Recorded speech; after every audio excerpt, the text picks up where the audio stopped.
It's the end of the day. We're getting ready to leave after a day of work, and it's winter time and it's getting kind of cold. So here we don't get very extreme temperatures, but we do have temperatures that are low enough to potentially crack or break PVC pipe, or even metal pipe, really. So you can see that I've insulated portions of this. We really do need to bury this trench. That's one of the many things on the to-do list.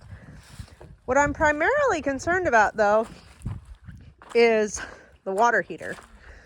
I definitely don't want our copper pipes freezing or anything like that. So you can see I've insulated kinda, sorta there. But what we do now that we're not living here yet, and we can't keep a drip of water running, which is one way to prevent freezing, we actually shut our water off before we go home.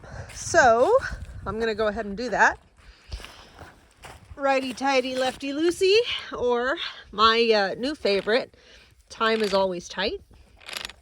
So I turn this clockwise to shut the valve. When we plumbed this, we did this intentionally. This valve is the main shutoff valve from our water tanks, which are way up the hill there. And now there is no water coming down to the house. And next up, Clara and I will walk you to the lowest spigot in our water system. And you guys. we will crack it, and that will drain the water out of the house system. This is my jungle gym, guys. Yes, Clara's got a new to her jungle gym. Very exciting. Well, look at, here we are. Yep, so this is the lowest spigot in our system. It feeds this hose, which goes to our garden area, which is winterized for right now.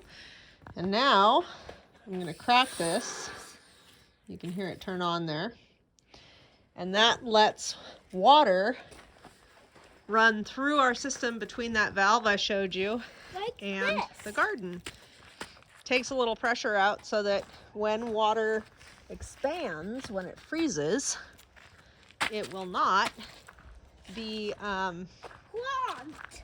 Yeah, it won't clog the pipes, shatter the pipes. I've had that happen. The water supply in the house is in PEX, which expands. So I'm not worried about that. Like I said, it was the water heater and the PVC sections that really are weirding me out about freezing.